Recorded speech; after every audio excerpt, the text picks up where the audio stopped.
Muy bien. ¿Tenemos preguntas, dudas sobre lo que hemos visto?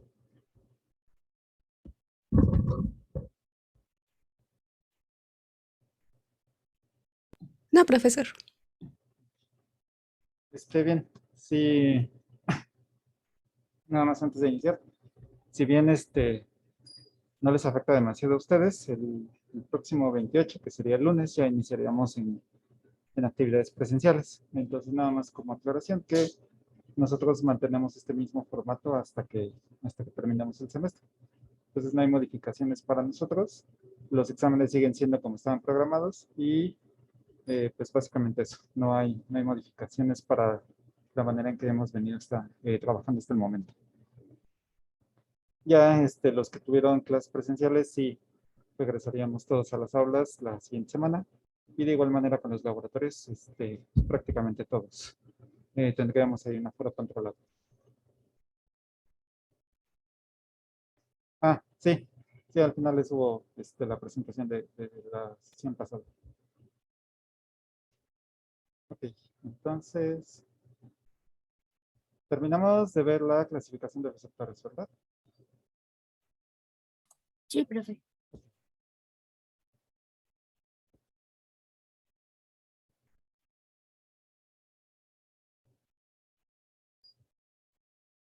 Muy bien, entonces, pues vimos ya cómo está la distribución de los receptores a nivel general, a nivel del sistema.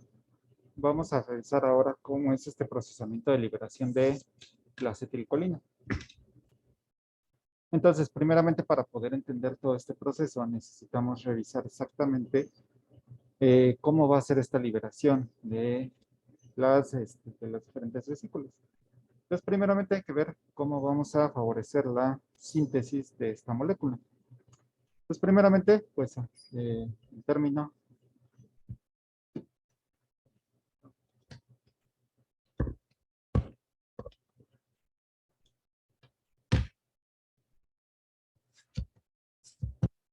entonces el término acetilcolina, pues básicamente nos dice exactamente cómo es el nombre. Tenemos que está dividido en dos partes. Por uno, la parte de la colina y por otro, una sección de acetilo. Si nosotros revisamos la estructura, vemos que pues básicamente solo es unir esos dos componentes. ¿La colina de dónde la vamos a obtener? ¿O qué es esta molécula de la colina? Pues básicamente es un producto de degradación del sistema, que esto se va a adquirir a través de la dieta. Entonces, simplemente cualquier tipo de alimento, ya sea vegetal o animal, tiene altas cantidades de colina. Nosotros no tenemos la capacidad de sintetizarlo, entonces necesitamos adquirirla de otras fuentes. Después de esto necesitamos agregar una metilación. ¿Cuál es la enzima que normalmente se encarga del transporte de algunos grupos funcionales? La coenzima A. Entonces la coenzima A tiene un grupo que es un grupo que va a adicionar, que es el acetil. Por lo tanto, tenemos la enzima acetilcoenzima. Si lo vemos la estructura final, que es la acetilcolina, vemos que simplemente agregamos este grupo acetato y liberamos la coenzima. Esto podemos verlo desde química orgánica como un ataque nucleofílico a este grupo carbonilo, recupera este grupo, este par de electrones, regresa y libera todo este enlace disulfuro con la coenzima. ¿Quién va a hacer esta acción? Pues una enzima llamada colina acetiltransferasa. Nuevamente, revisando el nombre, vemos que aquí nos dice exactamente qué va a hacer. Solo va a transferir un acetilo a la molécula de colina. Entonces, este proceso llega a ser reversible. Obviamente está más desplazado hacia acá que hacia acá, de manera sencilla, es decir, sin la presencia o la interacción de otras enzimas. Entonces vamos a regresar a este punto. Si vemos este esquema,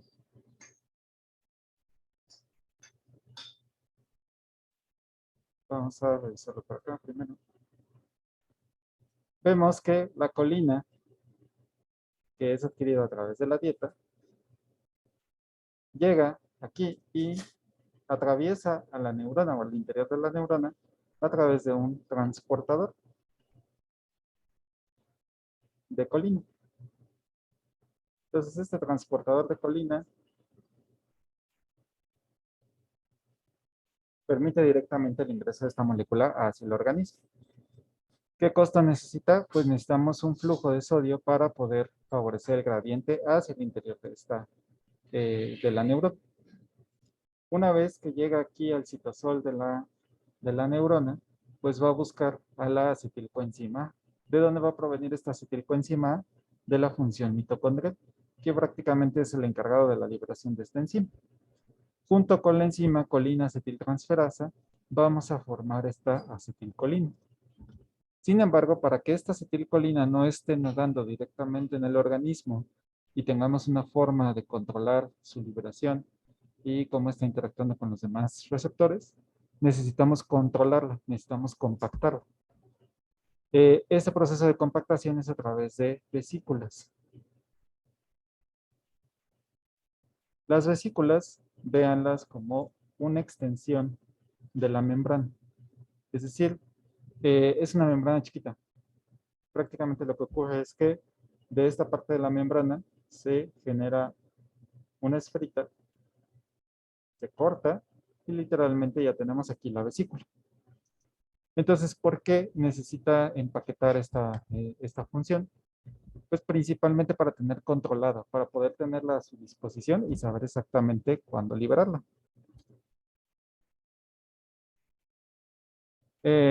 Entonces, ¿qué es lo que va a pasar a continuación? Lo que va a ocurrir es que necesitamos un transportador de esta acetilcolina. Y literalmente el transportador se llama así. Es un transportador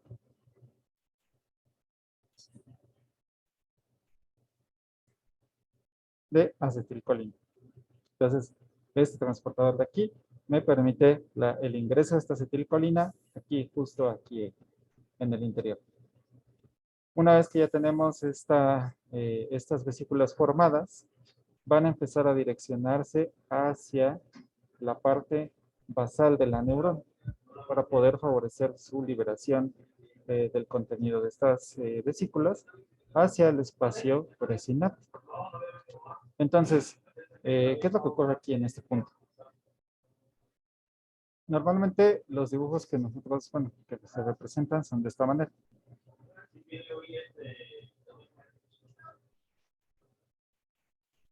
Esto de aquí casi siempre es la relación o la descripción de una sinapsis.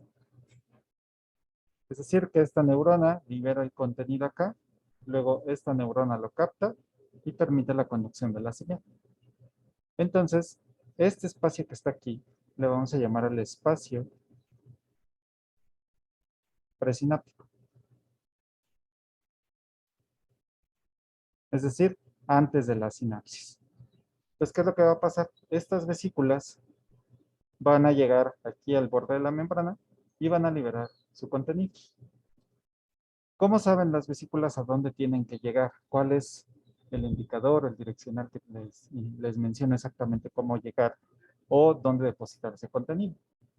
Pues va a ser principalmente a través de flujo de calcio. Es decir, donde vayan detectando que el calcio está llegando, entonces ahí es donde se van a empezar a acumular y van a favorecer este vaciado del contenido. Por lo tanto, necesitamos de canales de calcio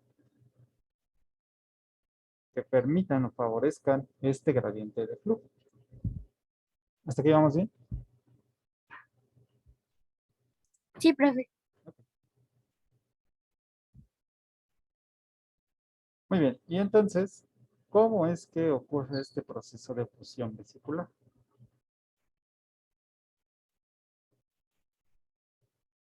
Entonces, tenemos aquí nuestra vesícula con la acetilcolina. Aquí está el transportador acoplado y dentro de la vesícula vamos a tener varias proteínas. Y aquí en la membrana plasmática vamos a tener otras proteínas.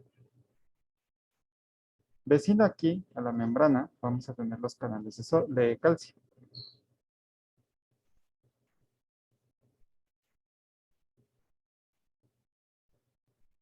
Entonces esta zona tiene alta concentración de calcio.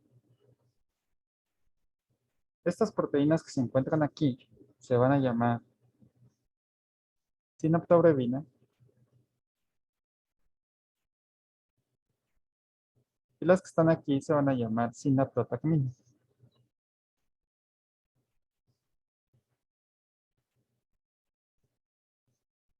También hay otras que se llaman sinexina. Están aquí. Es como un complejo entre sinaptorubina, sinexina y sinaptotacmina.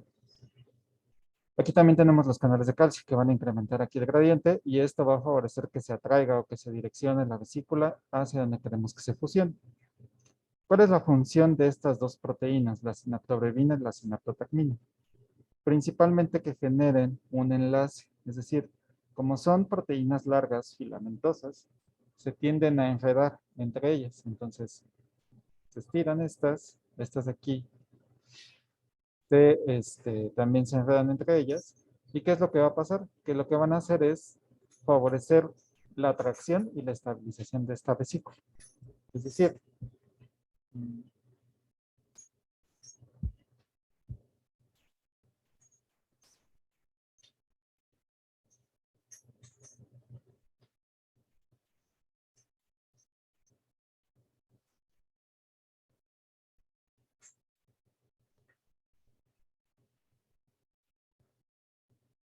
esto va a favorecer que esta vesícula se acerque aquí a la membrana y entonces pueda fusionarse. El efecto más conocido de este fenómeno cuando se fusiona la vesícula con la membrana es cuando tienen, por ejemplo, dos burbujas. Si ustedes tienen dos burbujas y las acercan juntas, eh, lo que van a notar es que se convierte en una burbuja más grande. Es exactamente lo que pasa con esta membrana, porque técnicamente las vesículas tienen la misma composición que la membrana plasmática. Es su bicapa de fosfolípidos. Entonces, al estar en contacto, como son iguales, se van a fusionar directamente y se van a comprender con parte de la membrana. Y entonces, todo lo que está contenido aquí se va a liberar al espacio presináptico.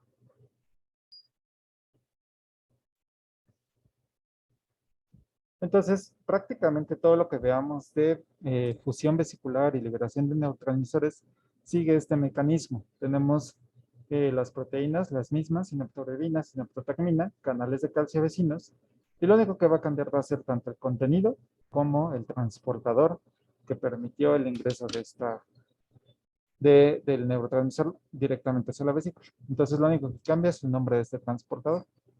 En este caso es transportador de acetilcolina.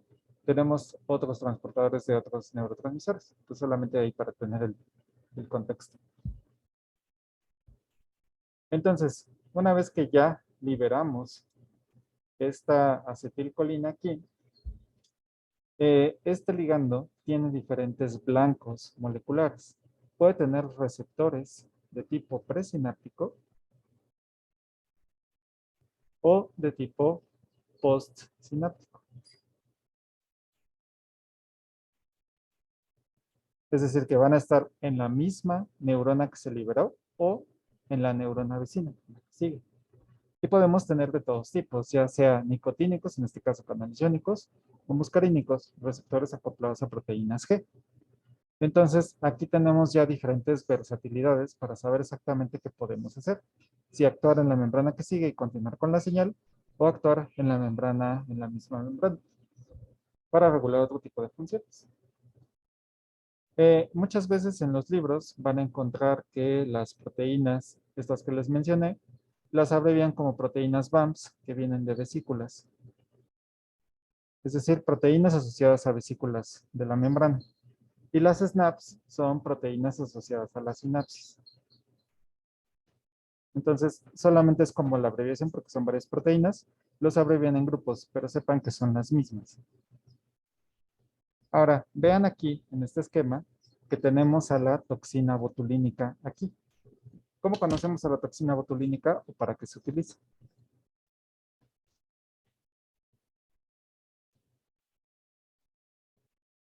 Es el Botox.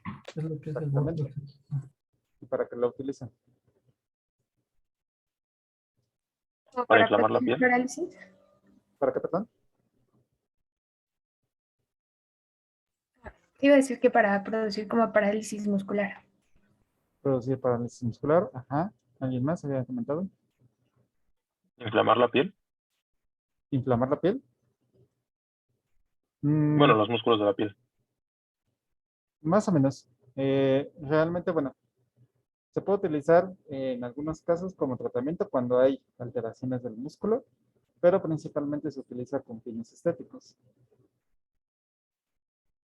Ya sea para estirar la parte de la piel, que sería prácticamente el proceso de relajación de la piel para que quede totalmente estirada, que no se contraiga y genere esta parte de las arrugas.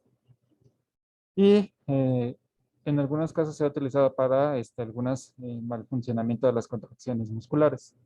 Inclusive también se ha asociado con alguna infección, que es cuando prolifera demasiado esta bacteria de manera endógena, que es el botulismo. Entonces, los pacientes que tienen botulismo normalmente tienen la liberación o un excedente de esta toxina y se les nota como su piel muy suavecita, como si fuera una piel de bebé totalmente estirada. Pero es prácticamente porque tenemos esta parálisis de las fibras de la piel. Entonces, ¿qué hace el Botox? El Botox lo que hace es que interfiere.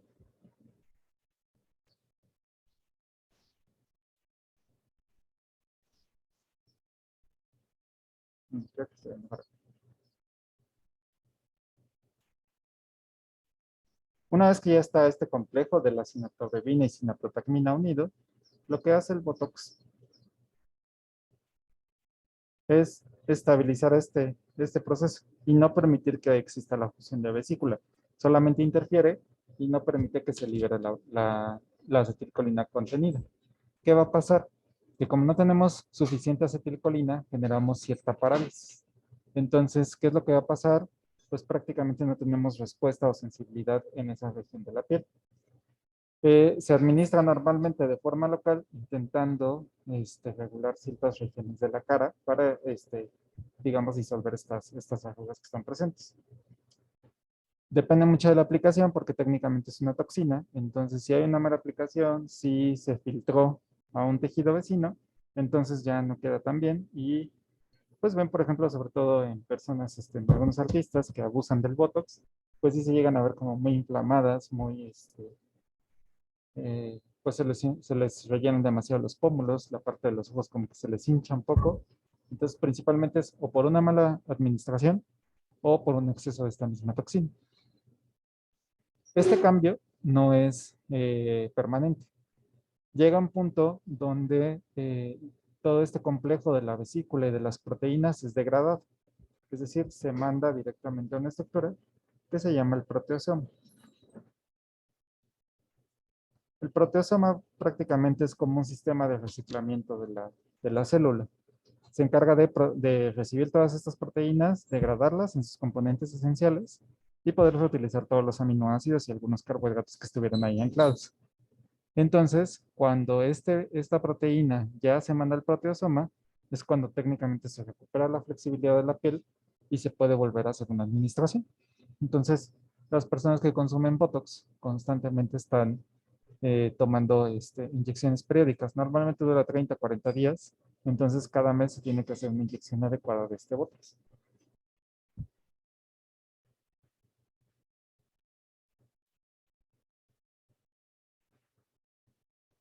Ahora bien,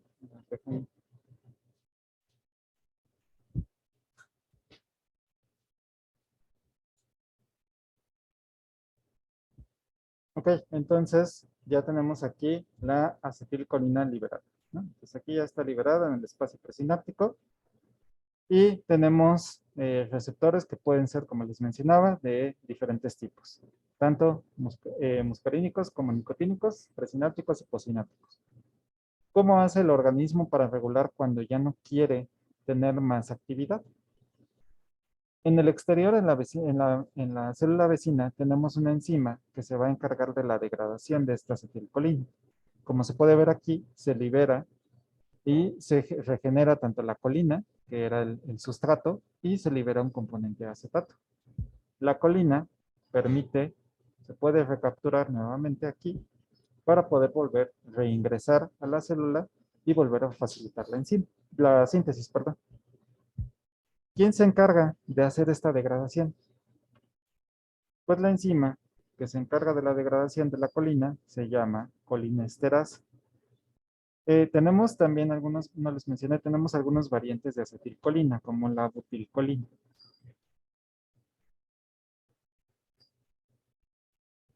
Lo único que cambia, como pueden notar, pues solamente es este grupo. En lugar de ser un grupo acetato, es un grupo butil. La proporción de acetilcolina a butilcolina es de 85%, 15%. Normalmente la butilcolina se espera encontrarse en el tejido gastrointestinal y un poco en tejido muscular. Sin embargo, tienen la misma función. Son agonistas no selectivos de los receptores colinérgicos. Solamente que la butilcolina tiene un tiempo de vida media un poco más largo que la acetilcolina. Entonces eso permite como que tener su efecto mucho más tiempo. Entonces, volviendo aquí con la colinesterasa, tenemos aquí a la acetilcolina, necesitamos agua del medio para poder catalizar la reacción. La colinesterasa, dependiendo de cuál sea su sustrato, puede ser acetilcolinesterasa o butilcolinesterasa, dependiendo si es acetilcolina o butilcolina. Entonces, ¿qué necesita? Pues simplemente necesitamos este grupo de esta agua para poder hacer una reacción donde regenera, cae y sale el grupo acetato. Posiblemente sus profesores de orgánica digan que pues este tipo de los acetatos son muy malos grupos salientes, y es cierto, solamente que con ayuda de la colinesterasa pues es mucho más fácil catalizar este tipo de reacciones.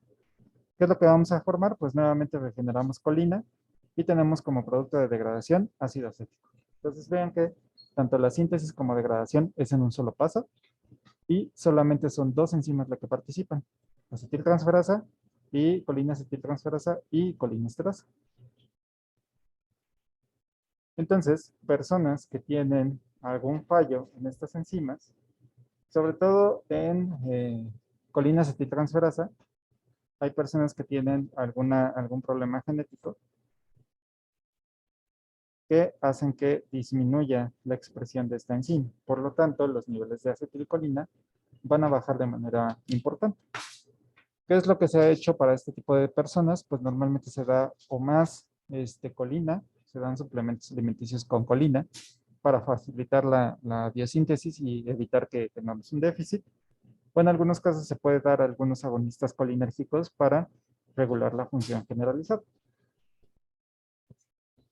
Ahora bien, les pregunto, con todo este esquema, ¿cómo podrían regular la función de la acetilcolina? Es decir, si yo les pido que incrementemos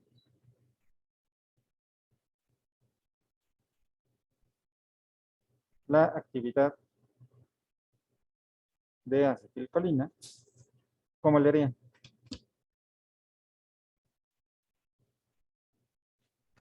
Aumentando la cantidad de calcio. Aumentando la cantidad de calcio, ok. ¿Qué más?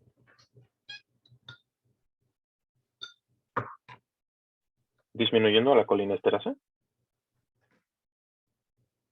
Muy bien.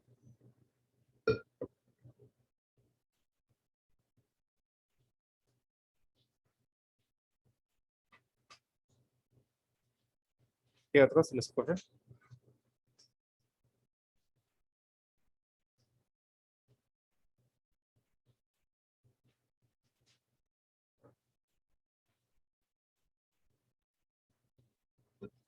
¿Qué más pueden ver aquí?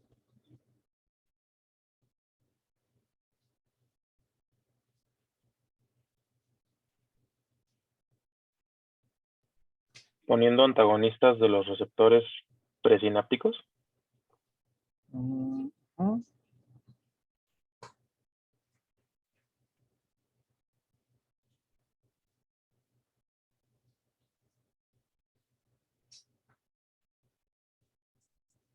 Ajá, ¿qué más? Evitando que se empaqueten las vesículas. Evitando que se empaqueten. Si evitamos esto, disminuimos la actividad, ¿no? La liberación de acetilcolina. Ah, es que quería incrementarla, perdón, pensé que Sí. estaba diciendo. Pero podría hacer lo contrario, ¿no? Facilitar el ingreso aquí a las vesículas. Entonces, incrementar ingreso a vesículas. También podemos incrementar la cantidad de colina que está entrando hacia el organismo. O podemos buscar un activador de la enzima colina acetiltransferasa. Entonces, la esencia de la farmacología hoy en día es tener un esquema de esta naturaleza, saber exactamente cómo está, ver todos los elementos que se están regulando y poder generar modificaciones a este sistema. Entonces, simplemente hay que identificar exactamente cómo va a estar funcionando el sistema para poder saber exactamente cómo podemos regularlo, cómo podemos incrementarlo o inhibirlo. Aquí me marcaron que podían poner antagonistas presinápticos. Sin embargo, yo no les he dicho exactamente qué tipo de receptor se encuentran aquí. Eso es muy importante, porque por ejemplo, si nosotros tenemos una proteína, vamos a decirle una GS, vamos a decir, no hay GS aquí. Vamos a poner unos receptores M1, ¿no? Acá. Están acoplados a una proteína GQ. ¿Cuáles son los segundos mensajeros que se forman con una proteína GQ? Inositol 3-fosfato. IP3 y diacilglicerol. ¿Qué hace el IP3? ¿Qué consecuencia trae? La liberación de calcio. Abre canales de calcio. Abre canales de calcio. Exactamente, vamos a incrementar calcio. Entonces, ¿qué va a pasar con las vesículas? ¿Se van a fusionar más? Exactamente. Entonces, si nosotros agregamos aquí una proteína GQ y aumentamos el nivel de calcio, el gradiente de flujo va a incrementarse y vamos a dar como una señalización para que estas vesículas se fusionen en este punto. Entonces, ese puede ser un caso. El otro caso es que podamos tener aquí un receptor de tipo M2 que está acoplado a GI. ¿Cuáles eran los mecanismos que observábamos con GI? Inhibe la activación. Inhibe AMP cíclico. Ajá. ¿Más? Disminuye la entrada de calcio. Y Cierra los canales de calcio. disminuye la entrada de calcio. Ajá. ¿Y qué otro más? Por ende, también la fosforilación de proteínas se disminuye. Fosforilación. Ok. Disminuimos fosforilación. ¿Y qué hacía G0? Activa canales de potasio. Exactamente. Si tenemos aquí canales de potasio, facilitamos la salida y bajamos el potencial a que sea más negativo. Entonces, vean, si nosotros agregamos aquí un M2, lo que vamos a hacer es bloquear estos canales. Por lo tanto, ¿qué va a pasar con el flujo de las vesículas? Va a disminuir. Va a disminuir. Entonces, vean que dependiendo de la proteína G que tengamos aquí, va a ser los efectos que observemos, ya sea facilitando la liberación o disminuyendo la liberación de las vesículas. Y en esencia el diseño lo que hizo es tener este tipo de receptor. Vamos a ponerlo en hoja limpia.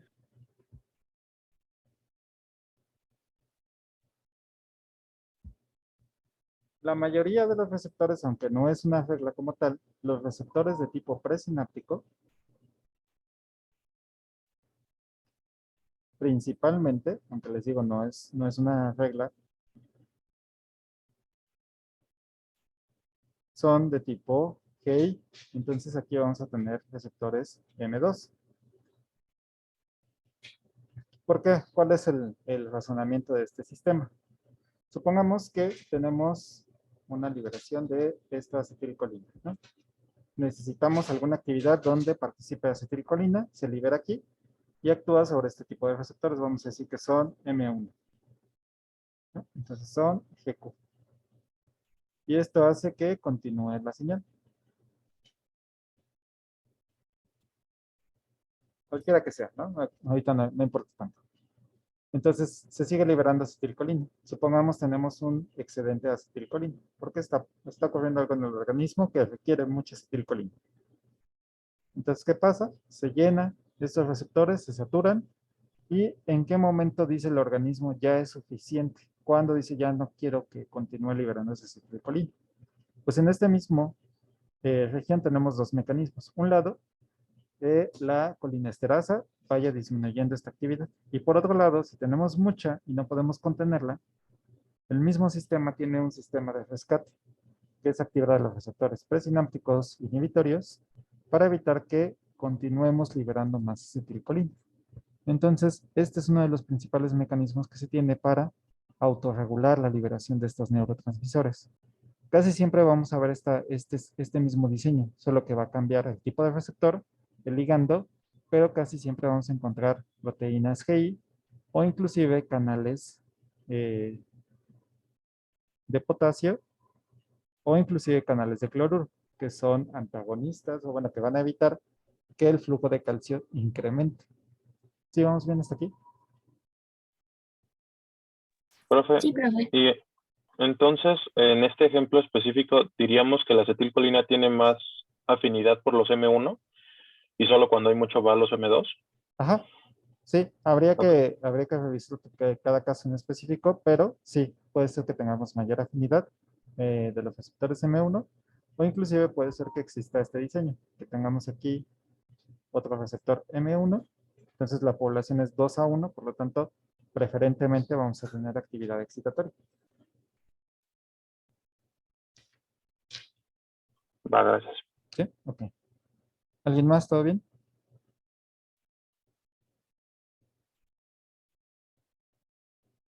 Sí, ¿no? Más o menos. Vamos bien, profe. ¿Todo Sí, bien? todo bien, profe. Ok. Entonces, digamos que ya con este esquema podemos ver que tenemos dos tipos de tratamientos. Tenemos los tratamientos de tipo directo y de tipo indirecto. Los de tipo directo quiere decir que van a modificar puntualmente la activación de los receptores específicos. En este caso vamos a estar hablando de receptores colinérgicos. Entonces la activación directa va a ser el uso de agonistas y antagonistas. Entonces ellos, como definición, modifican receptor y la actividad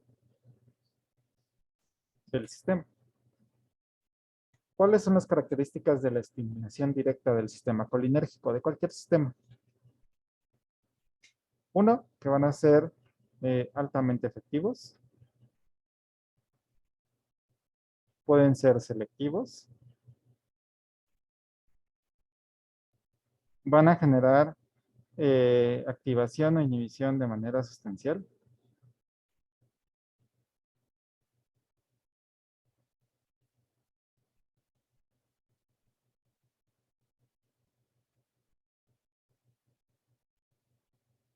Van a ser relativamente rápidos.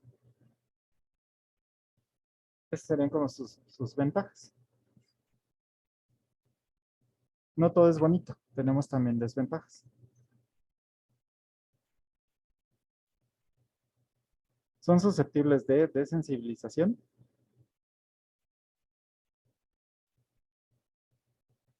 Llámese taquifilaxia o desinternalización.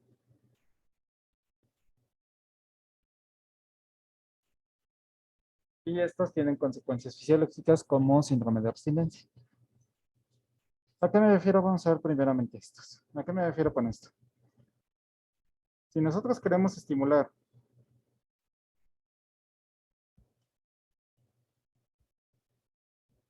supongamos que tenemos una patología que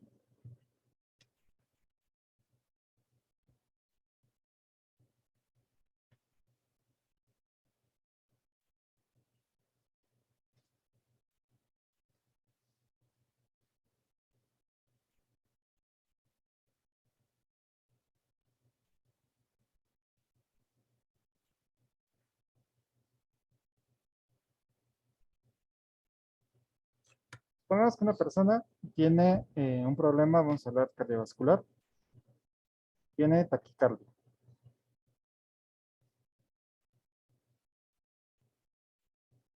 Entonces, sus valores van a estar en este rumbo. Van a estar sobre el lado excitado por otro mecanismo, pero tenemos un incremento en la actividad generalizada. Se sabe que los sistemas colinérgicos disminuyen la actividad de la taquicardia. Entonces se espera que con la activación de los sistemas colinérgicos disminuyamos hacia este punto. ¿Cómo vamos a poder generar este efecto? Pues simplemente estimulando el sistema colinérgico.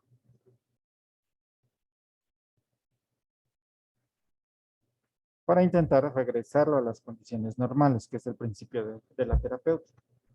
Entonces, ¿cómo ocurre esto a nivel molecular? Para que esto ocurra, necesitamos activar este sistema. Necesitamos estimular que el sistema colinérgico ejerza su efecto en el corazón. Entonces, queremos directamente estimular hacia los receptores que se encuentran aquí de manera posináptica para que eventualmente disminuyan la actividad cardiovascular. Entonces, para eso nosotros podemos dar directamente un agonista de estos receptores para que continúe con la actividad. Entonces, ¿qué va a pasar? Si nosotros tenemos un agonista selectivo para los receptores, vamos a decirle M3, pues simplemente vamos a facilitar que esta estimulación sea directamente del corazón y que disminuya la actividad cardiovascular. Entonces, eso nos da la primera característica, que son selectivos. Podemos diseñar un fármaco que sea selectivo para este tratamiento y podamos disminuir de manera eficiente.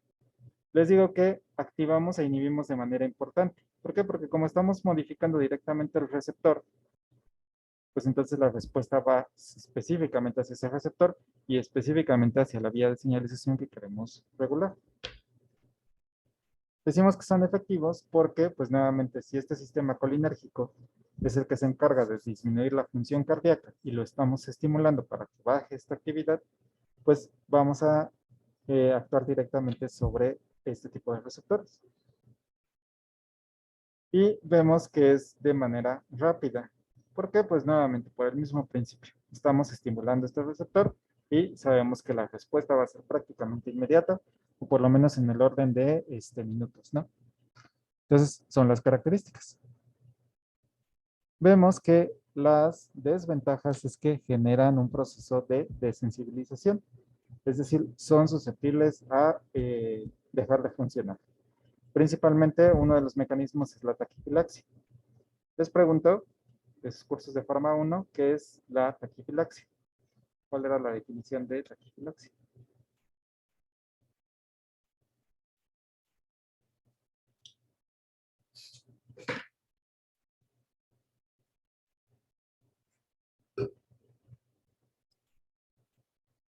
¿No? ¿No se Cuando acuerdan? se disminuía la respuesta porque se administraba muchas veces un fármaco.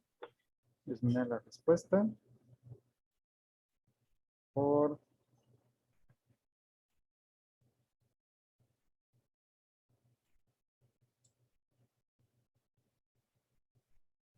administración frecuente. Ajá. ¿Alguien más? También que se desactivaba temporalmente el receptor. Desactivación temporal.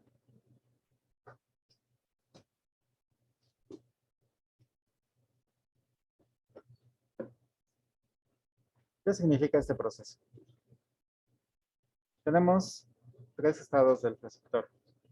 El estado activado, el estado desactivado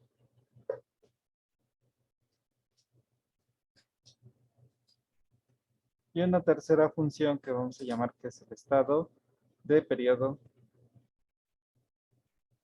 refractario. Vamos a ponerlo para más sencillo, que está en reposo. Es decir, que está como descansando para, después de hacer este cambio, poder reactivarse y reiniciar el ciclo. Entonces, este digamos que es un proceso que se activa, se desactiva y nuevamente volvemos a reactivarlo para continuar con el ciclo.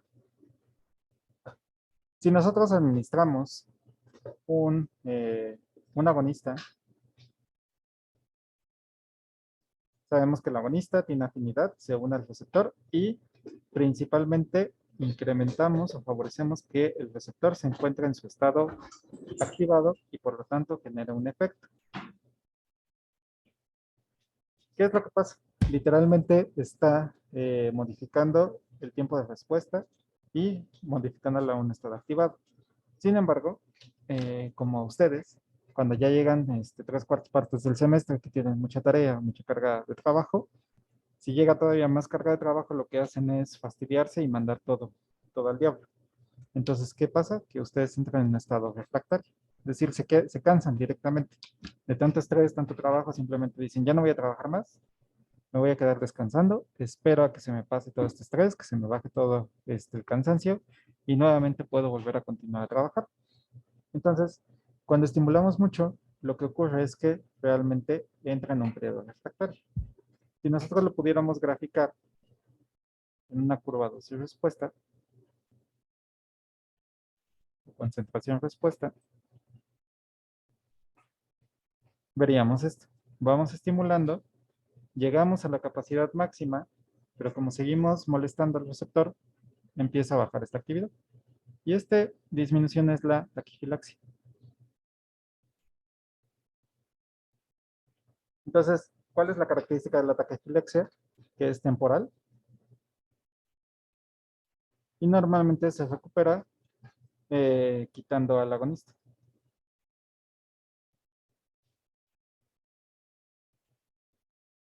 Si nosotros dejamos de estimular al receptor, damos chance de que se recupere.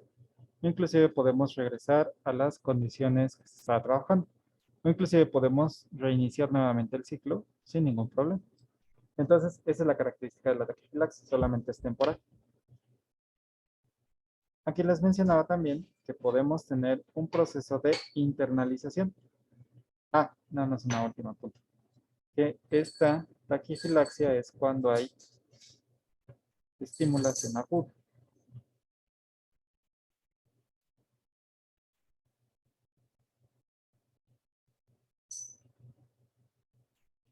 ¿Qué quiere decir esto de estimulación aguda? Que es altas concentraciones en muy poco tiempo.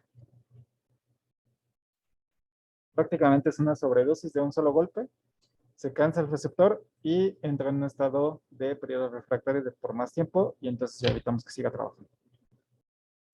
Esa es la característica de la taquifilaxia. Vamos a ver ahora el proceso de internalización.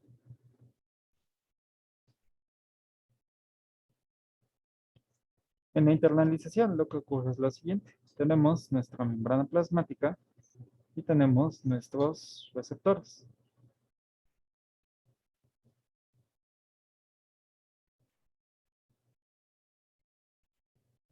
Entonces nuevamente llegamos con acetilcolina y vamos a suponer esto. Supongamos que estos 4 receptores me dan mi 100% de actividad, ¿no? Entonces, el organismo tiene máximo 4 receptores para estar trabajando. De manera fisiológica, casi siempre los receptores trabajan a niveles bajos. Es decir, digamos, de manera normal, el sistema trabaja con un 25% de su capacidad máxima. Siempre está cómodo con estos niveles bajos. Tiene este excedente por si se presenta una emergencia o se necesita incrementar más la actividad, pero normalmente con condiciones bajas funciona bastante bien. Supongamos que viene un evento importante que necesitamos más acetilcolina. Entonces, bueno, estimulamos al 50%. Pero ya es una situación, digamos, temporal. Y puede ser un evento, no sé, a lo mejor importante. Puede ser que se haya presentado, no sé, un poco de ejercicio, nos esforzamos demasiado y necesitamos regular nuevamente la función cardiovascular. Entonces dice acetilcolina, ok, pues ya hizo ejercicio, no está acostumbrado, vamos a liberar acetilcolina para que no le dé un paro cardíaco. Pero solamente fue en ese periodo que hicieron ejercicio. ¿Qué pasa si nosotros, por ejemplo, agregamos una molécula externa? Vamos a decir que es una acetilcolina, bueno, un agonista colinérgico, vamos a llamar un medicamento, ¿no? Entonces entra y ahora está estimulando este proceso. Este agonista actúa muy bien, entonces estimula y tenemos trabajando al 100% el sistema. ¿Qué va a pasar? Que el sistema dice, ok, si es una sola vez, puedo soportarlo. Está muy bien. Pero ¿qué pasa si esto pasa día 1, 100%? Día 3, 100%. Y nos vamos así hasta el día 10. Entonces dice, ya no puedo trabajar con estas altas cantidades de demanda. Entonces, ¿qué va a pasar? Yo estoy acostumbrado a trabajar al 25%. Esto es 4 veces más lo que puedo soportar. Entonces, manda una señalización al receptor. Le manda aquí una señal para que este receptor se forme en una vesícula y se logre internalizar. Entonces vamos a tener aquí nuestro receptor en una vesícula. ¿Qué va a pasar? Entonces ahora el organismo,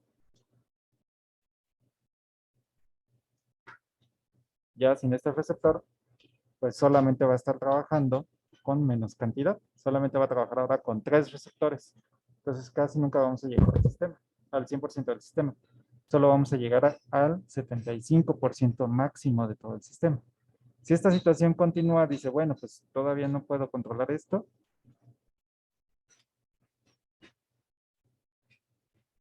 Pues voy a internalizar otro receptor. Entonces,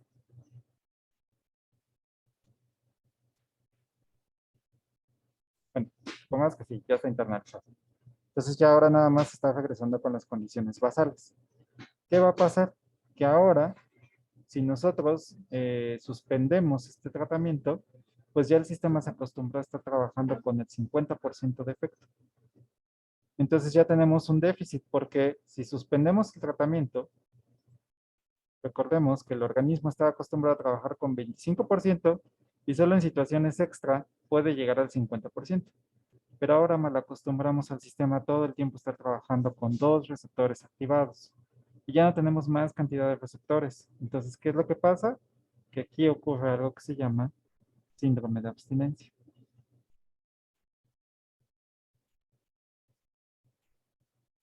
Y este síndrome de abstinencia normalmente ocurre con personas que consumen fármacos, tal vez no en altas cantidades, pero sí en dosis repetidas. Entonces, normalmente se ve esto con las sustancias de abuso. Cuando alguien consume una sustancia de abuso y deja de suspenderla de manera abrupta, se siente ansioso porque el organismo ya estaba trabajando a otro nivel. Entonces, al quitarle este tipo de sustancias y que exista un proceso de internalización de receptores, ya no podemos estimular como queramos. Inclusive podemos nuevamente volver a dar el tratamiento, pero ¿qué va a pasar? Pues simplemente ya no hay espacio porque ya no hay receptor donde unirse. Entonces, por más que incrementemos la concentración, ya no vamos a ver respuesta. ¿Sí queda más o menos claro este punto, los dos? Sí, profe. Profe, ¿los receptores ya no regresan a la membrana una vez se internalizan? Ah, muy buena pregunta. Tienen 2 caminos, nuevamente. Puede ser que se vuelvan a recuperar o que se vayan al proteasoma. Entonces ya vimos que el proteasoma lo puede degradar y entonces necesitamos esperar a que exista otra vez la síntesis y que se vuelva a expresar en la membrana. Entonces ese proceso puede ser muy largo. Por eso las personas que están en tratamiento de desintoxicación por sustancias de abuso o principalmente drogas, toma mucho tiempo y no es fácil porque ya se desacostumbró el sistema, ya hubo modificaciones en los receptores, en la cantidad de ellos. Entonces, ¿qué es lo que se recomienda para este tipo de tratamientos? Ir desintoxicando de poco a poco, es decir, ir disminuyendo la cantidad de la sustancia nociva para que su organismo se vaya acostumbrando y vaya pasando, por ejemplo, del 100% que está estimulado, pasarlo al 75, luego al 50, hasta que eventualmente llegue a los niveles originales. ¿Toma mucho tiempo? Sí, porque tarda en nuevamente reacostumbrarse. En algunos casos puede ser que no llegue tan rápido como quisiera, entonces le cuesta mucho trabajo. Hay otras personas que prefieren la eliminación abrupta, es decir, si soy adicto al tabaco, entonces dejo de fumar de un día para otro. La primera semana va a ser horrible porque ya su organismo está acostumbrado, pero poco a poco van a ir acostumbrando porque ya es una desensibilización abrupta. Cuesta mucho trabajo, sí, porque pues realmente ahí es el síndrome de abstinencia, está todo.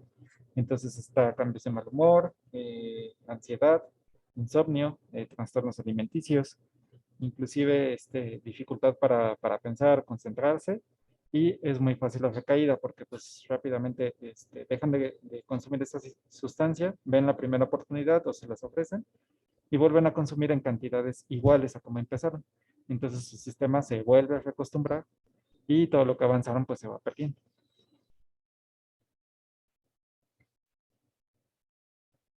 ¿Hasta aquí? ¿Todo bien? Más o menos.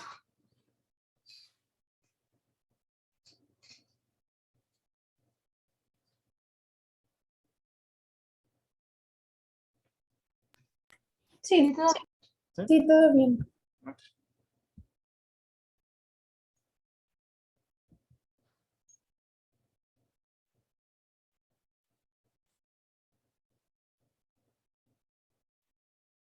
Muy bien, entonces, esa era la característica con las modificaciones directas. Tenemos otro tipo de tratamiento que es el tratamiento indirecto. Estos se encargan de regular la síntesis, transporte y degradación de los neurotransmisores. ¿Qué quiere decir esto? Que podemos regular o podemos estimular por otras vías que no sea directamente el agonismo de los receptores, sino simplemente jugando con el neurotransmisor. ¿Qué ventajas tiene esto?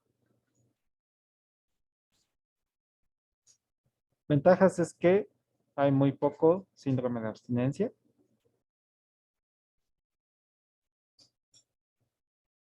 Hay muy poca taquifilaxia.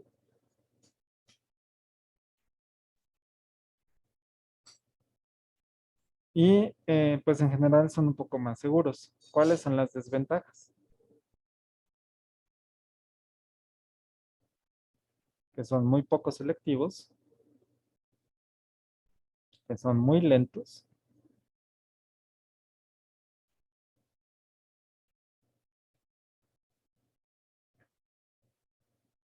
y que los efectos no son muy potentes.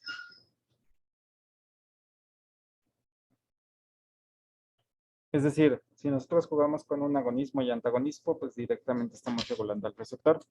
Pero aquí, como solo estamos regulando la cantidad de neurotransmisor que estamos generando, pues los efectos son casi a nivel fisiológico.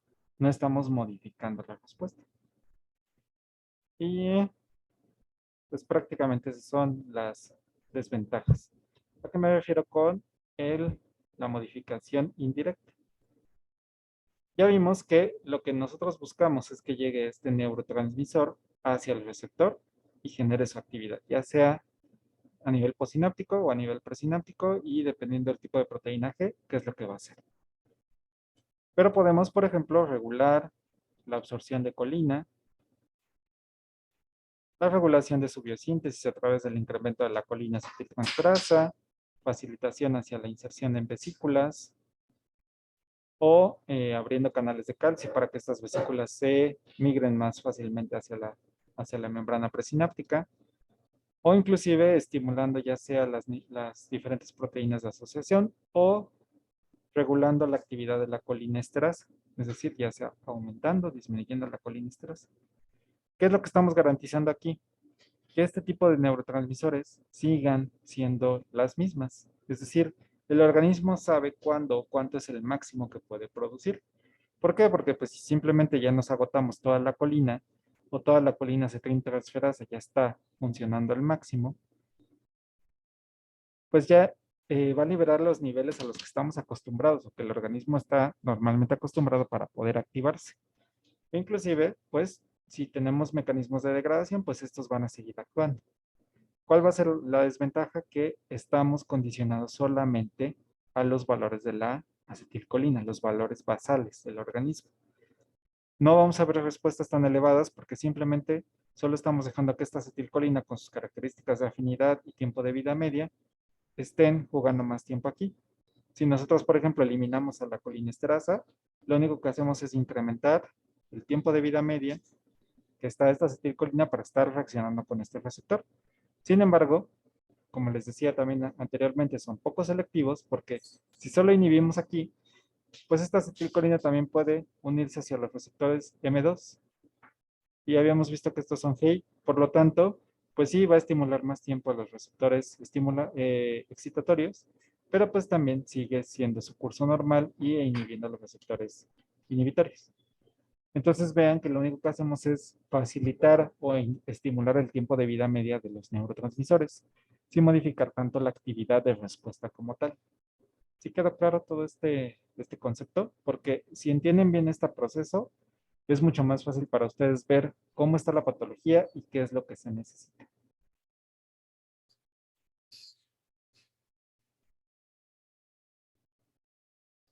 ¿Sí? ¿Más o menos? Sí, Sí, profe, profe. más o menos. Ok, a ver, les voy a poner otro ejercicio.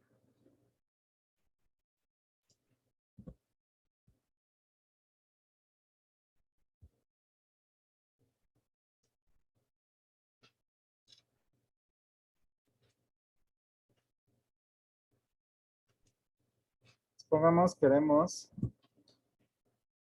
disminuir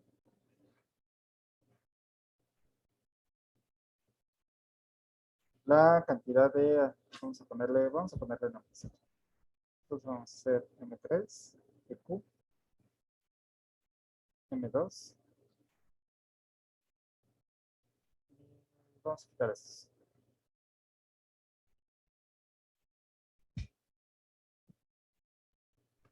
Entonces supongamos que una persona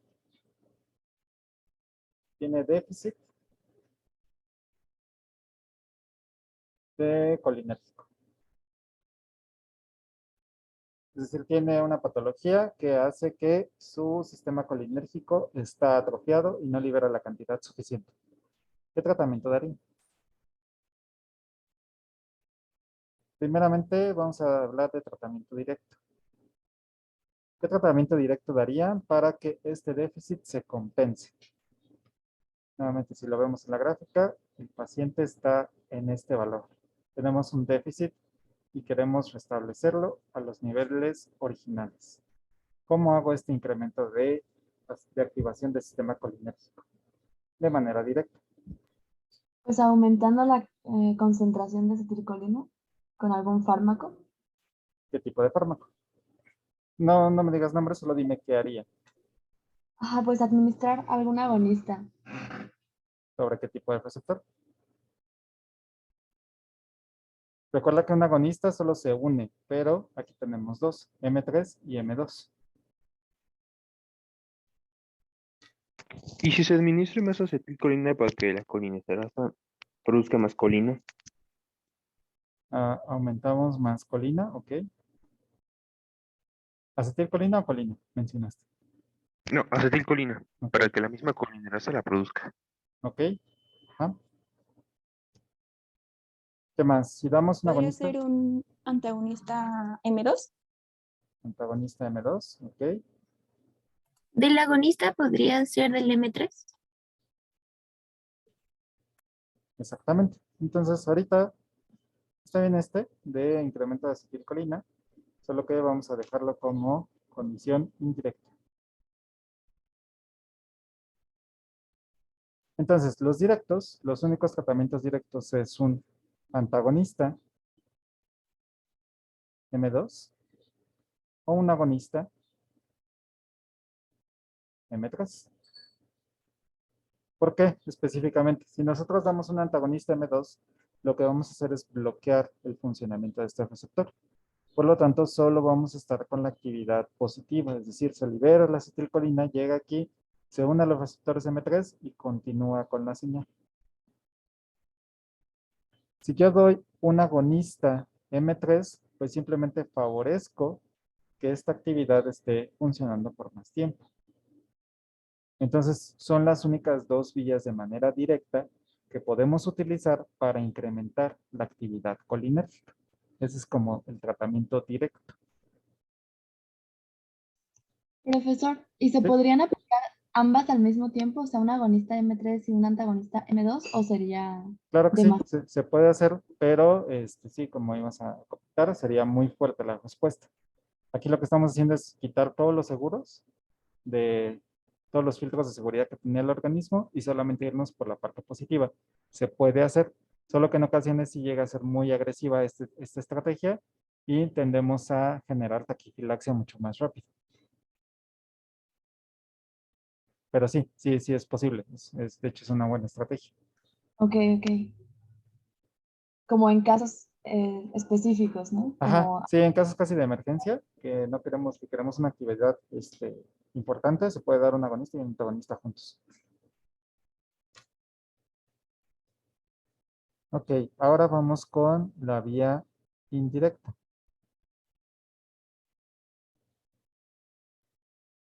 Mismo ejemplo, tenemos un déficit colinérgico y queremos incrementarlo. ¿Qué podemos hacer? Bloquear la colinesterasa. Bloquear colinesterasa, muy bien.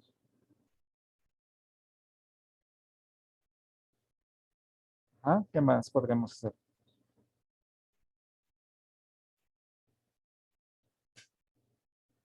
Aumentar la concentración de colina. Aumentar colina, ok. Ajá. Potenciar la actividad de la colina acetiltransferasa. Ok, aumentar esta, muy bien.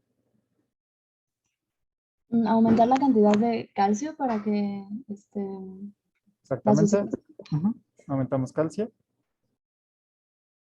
Y tal vez podamos jugar con esto, ¿no? Podamos incrementar o facilitar algo que nos permita la afinidad con las proteínas y incrementar la liberación. Entonces, esas son prácticamente las estrategias que tenemos para regular de manera indirecta. ¿Por qué les digo que es lento o inespecífico? Porque, por ejemplo, si nosotros bloqueamos a la colinesterasa, pues la acetilcolina sigue reaccionando con los dos. Y si nosotros, por ejemplo, queremos evitar la activación de los receptores inhibitorios, con cualquiera de estas vías no podemos controlarlo porque solo estamos facilitando la liberación de acetilcolina. Pero no estamos diciendo no le estamos diciendo al organismo qué tiene que hacer con esta acetilcolina, sino el organismo ya tiene sus mecanismos de regulación. Por eso son un poco más lentos y un poco menos efectivos, pero son más seguros porque permite que el organismo tenga tanto sus mecanismos de biosíntesis como de degradación y el organismo tiene sus límites, sobre todo con la cantidad de sustratos. Si se agota la colina, por más que sigamos estimulando este sistema de la colina acetiltransferasa, si ya se nos acabó pues no tiene con qué trabajar. Entonces no va a producir más acetilcolina de la que tiene a su disposición. Les hago mucho énfasis en este ejemplo porque así es como se trabaja en la farmacología actualmente. Se busca cuál es la ruta de biosíntesis que tenemos principalmente y sobre todo entender este proceso de agonismo y de antagonismo y cómo podemos estar regulando al sistema. Es decir, cómo podemos decirle al sistema, necesito que produzcas más, necesito que estimules más para que realmente podamos tener una actividad importante. Entonces, si a ustedes, por ejemplo, les cuesta trabajo toda esta parte de la farma, yo les recomiendo que usen este esquema y vayan viendo, vayan siguiendo las flechitas y viendo qué hago si yo bloqueo esto. Es decir, si yo bloqueo esto, ¿qué va a pasar? Pues solamente vamos a tener actividad hasta que agotemos lo que ya tenemos aquí adentro y entonces ya no vamos a tener más acetilcolina. ¿O qué pasaría si yo, por ejemplo, destruyo este de acá? Pues lo mismo, podemos incrementar esta vía hasta aquí, vamos a tener mucha concentración de ACH, pero no vamos a tener cómo mandarla al punto exterior. Entonces, ¿qué es lo importante que tienen que ver?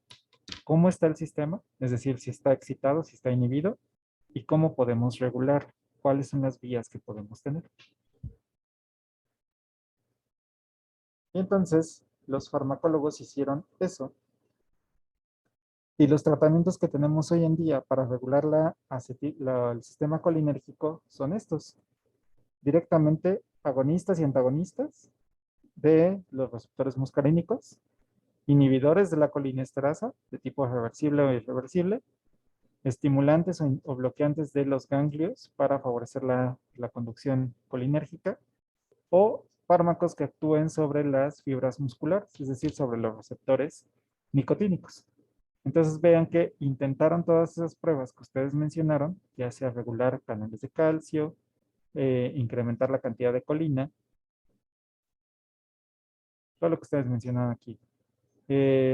Regular la cantidad de colina, incrementar la actividad de colina acetiltransferasa, pero por una u otra razón posiblemente no funcionó o no encontraron un fármaco que pudiera regular la enzima que buscaban, o tal vez los efectos no eran tan benéficos o tenía más efectos adversos. Entonces, esto es lo que quedó al final. Son como la clasificación de fármacos que tienen de nivel colinérgico. Entonces vamos a revisar algunos de ellos.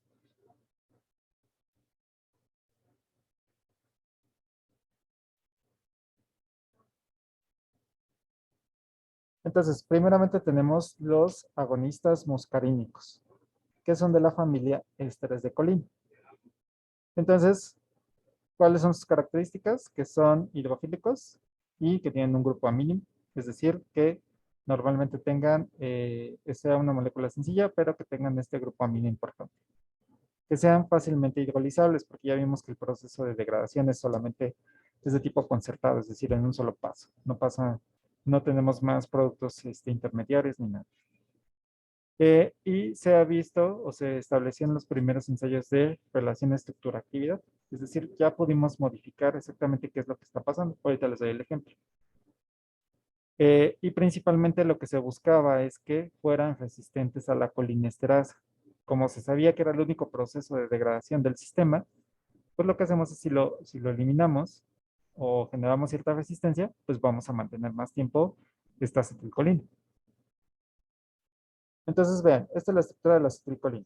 Primeramente, vemos que es susceptible a la colinesterasa porque pues, es el sustrato endógeno, entonces es fácilmente hidrolizable.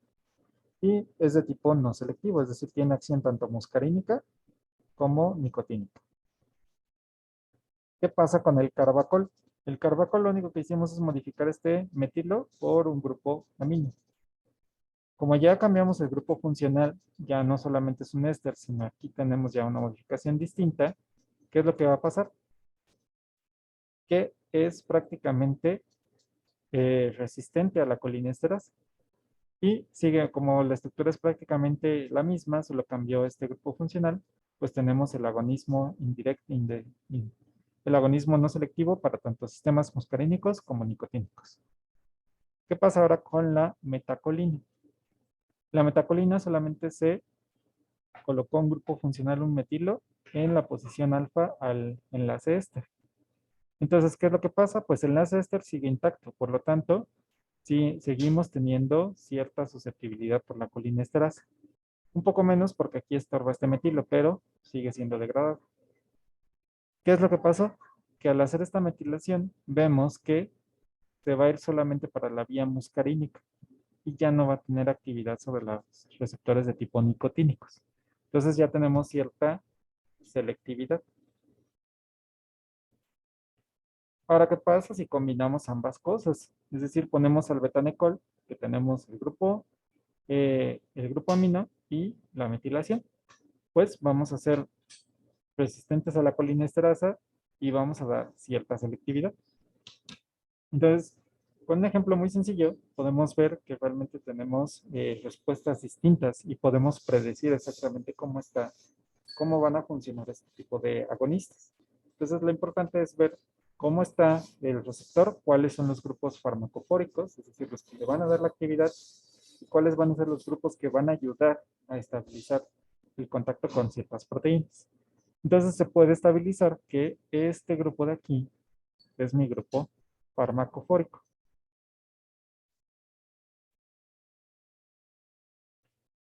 Porque vean que en ninguno de los casos sustituimos esta parte, porque entonces ya se nos hubiera caído la actividad generalizada. Solamente estamos modificando para regular cierta afinidad con los receptores.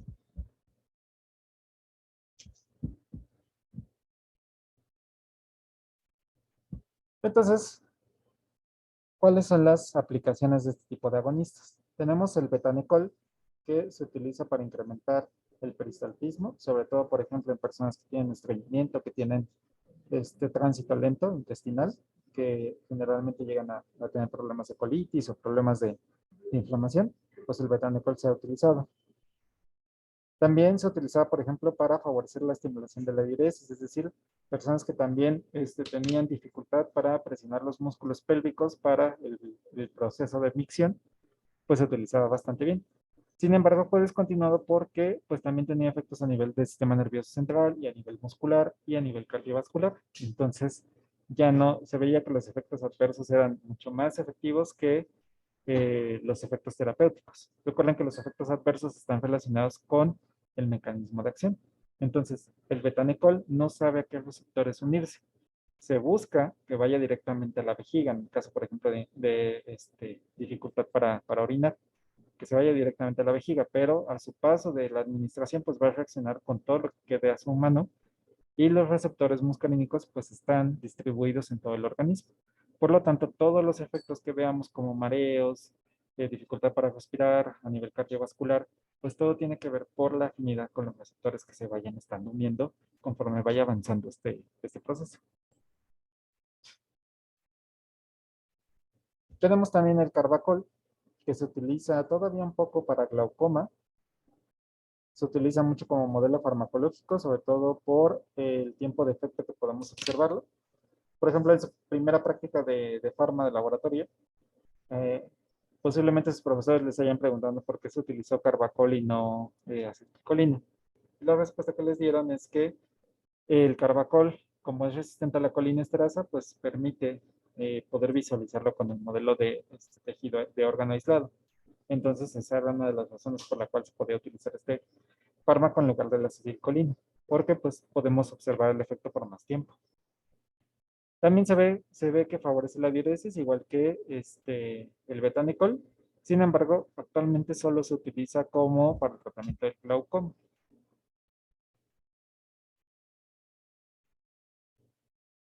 Tenemos, por ejemplo, alcaloides colinamiméticos, como la muscarina, que vean que fue la razón por la cual se hizo esta clasificación, esta molécula. Y entonces, tomando como base esta estructura, pues se diseñó la pilocarpina y después la arecolina, que ya prácticamente ya no se parece al original, pero todos estos se utilizan sobre todo, por ejemplo, para el tratamiento de glaucoma, problema de gerostemia, es decir, que tenemos pues falta de la liberación de saliva, que normalmente se caracteriza como boca seca. Prácticamente los agonistas de tipo no selectivo se utilizan solamente para este tipo de enfermedades, ya sea glaucoma, gerostimia y miosis. ¿Por qué no se utilizan, digamos, como a nivel general o por qué está tan limitado su uso? Porque realmente, como los sistemas colinérgicos están en todos lados, los efectos adversos son muchos. Entonces, ¿cómo se ha intentado disminuir esta presencia de efectos adversos? Jugando con la forma farmacéutica y con la vía de administración. Para que no generemos problemas cardiovasculares, por ejemplo, cada vez que lo administramos en el ojo para contraerlo en cirugías o para el tratamiento de glaucoma, que es el incremento de la presión arterial, lo que se hace es simplemente la dosificación por gotas oculares. Entonces, esto favorece que la cantidad sea muy poquita la que llegue a nivel sistémico y por lo tanto los efectos sean prácticamente imperceptibles a nivel cardíaco, pulmonar. Entonces, son como los tratamientos principales. En el caso, por ejemplo, de la arecolina, se utilizaba mucho como un antiparasitario, porque lo que generaba era parálisis en el parásito. Es decir, no tenía un movimiento, se quedaba quieto y era fácilmente expulsado vía SFK. Sin embargo, ¿qué problema ocurría? Que generaba adicción.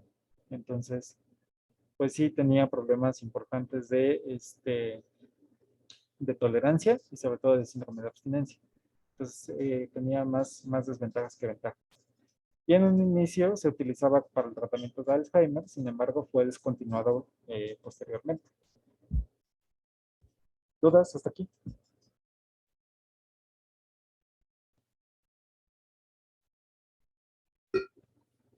Todo bien, profe. Profe, yo tengo una duda.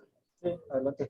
Entiendo que estos son fármacos que actúan sobre esos receptores, Ajá. pero, o sea, no me queda claro cómo es que al llegar al organismo activan como todo lo del sistema colinérgico. Ok. La frase de cómo sabe la tableta dónde está mi pie, dónde está el dedo de mi pie para quitar el dolor. Sí, Justo, ajá. ajá, sí, exactamente. Ok.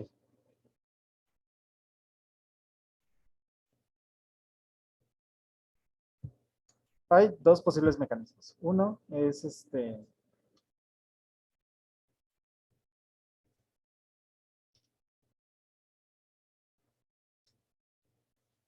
uno puede ser la isoforma del receptor.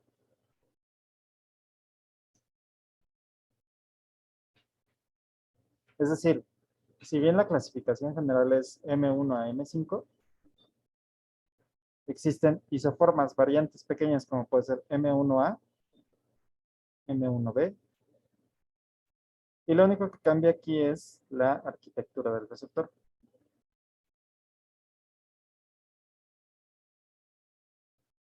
Entonces, ese puede ser una variante que a lo mejor, por ejemplo, tengamos en corazón los M1B y si ponemos en glándulas salivales los M1A. Entonces, la afinidad de, vamos a decir, la arecolina tiene mayor afinidad sobre los receptores M1, entonces el efecto se va a ver principalmente aquí.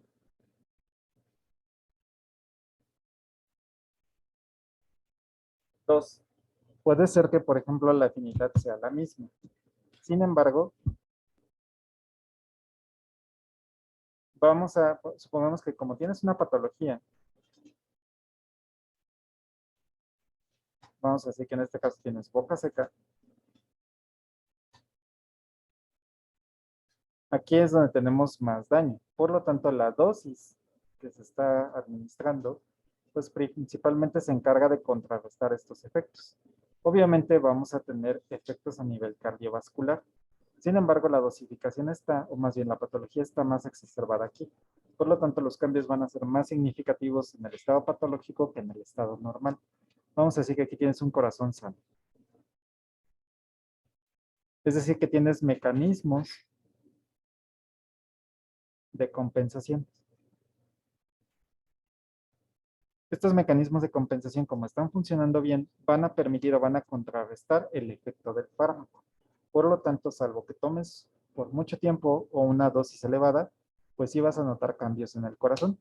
Y de hecho, si tú vas a tu botiquín y tomas cualquier medicamento, vas a notar un buen de efectos adversos y efectos secundarios.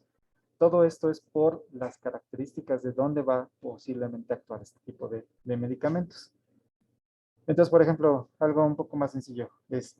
Tienes dolor, ¿no? O sea, te pegaste igual, vamos a hacer el ejemplo clásico. Te pegaste en el pie con la punta de la mesa y te duele mucho. Como todo tu organismo no tiene dolor, al administrarse el tratamiento va a tener efecto en todo el organismo, pero donde lo vas a resentir más va a ser directamente donde tienes más estimulación. Entonces, ahí va a bajar todo el sistema. Pero sí, no podemos descartar que tengamos efecto a nivel sistémico, sobre todo por la vía de administración, si es una tableta. Si es un ungüento, supongamos que tuviste una contusión en el organismo y solamente te desgastaste el músculo de la pierna. Entonces te tomas te colocas una pomada o un ungüento y literalmente ahí estás haciendo una acción local.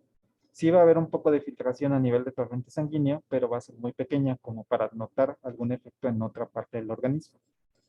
No sé si más o menos resolví tu duda. O sea, sí me explicó, pero mi duda era como más dirigida hacia si el medicamento es como un derivado de la acetilcolina. Ajá. ¿Cómo es que el receptor estaba como acoplado a darse cuenta que tenía que como que desencadenar ese mecanismo? Ah, ok. Ya.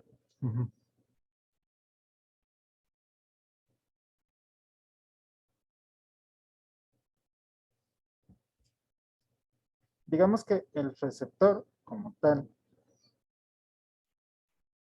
vamos a ponerle como lo ponen los libros. Ponen aquí un cuadrito. Así, ¿no? Entonces el modelo viejito decía lo de llave cerradura, que es que colocabas exactamente la molécula para que encajara aquí y esto hiciera un cambio conformacional.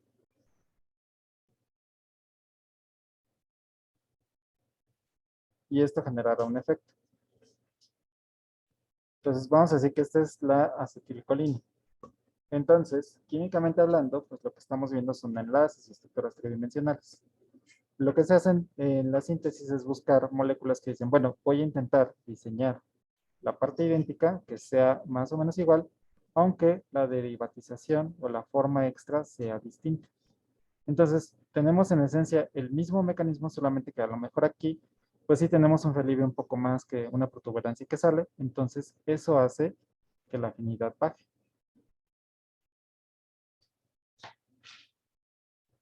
Pero tenemos esta región de aquí que sí se va a poder unir al receptor.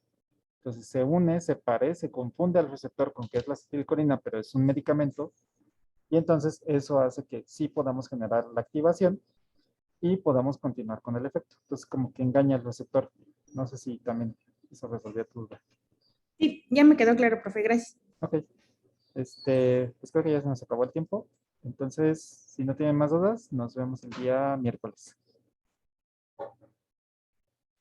Gracias, profe. Gracias, profe. Gracias. Gracias, profe. Hasta luego. Hasta luego. Buen inicio de semana. Profe, yo tengo Sí. una duda. Carla. Cuando estábamos viendo lo de la médula espinal, Ajá. como que ahí me confundí porque cuando dijo que la motoneurona, creo que es la que no tenía ganglio, Ajá. pero en una de sus diapositivas venía como un ganglio, o sea, había un propio receptor, un ganglio y luego toda la cascada. O sea, la motoneurona es la que no tiene ganglio, pero todo lo que está atrás es la que sí contiene el ganglio. A ver.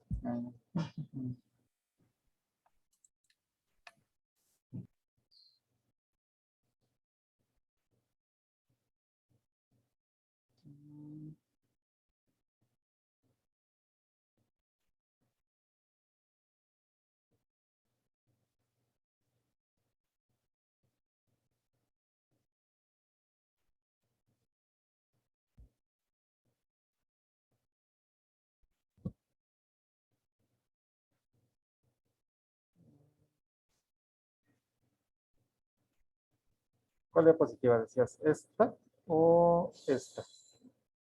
Es en donde está lo del sistema eferente. Creo que está un poquito más ahí, Este, ¿no? abajito. Esto, No, o sea, en esa misma donde estaba. No, pero en la diapositiva que es 50. Ajá. Es ahí, el ganglio de la raíz dorsal, o sea, la parte de que es como si ya. la aferente. Sí, sería esta parte de acá. Sí, es que están conectados. Es decir,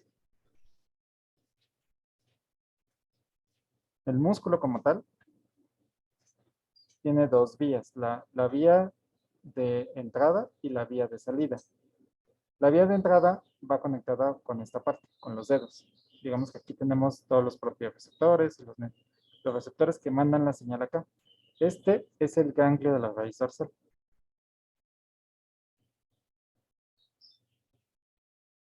Este sí tiene ganglio y permite identificar qué va a hacer con esta información. La motoneurona es la de salida, es decir, la efectora. Esta sí no tiene ganglio, esta va directita, así como va hacia la fibra muscular. Por aquí se veía un poco mejor. Mira, aquí se ve que tenemos las señales de entrada que van para acá y está procesada por un ganglio, que está aquí. Y luego las efectoras bajan y esta motoneurona de acá no tiene ganglio. De hecho, aquí lo mencionan. Motoneurona como tal no tiene ganglio.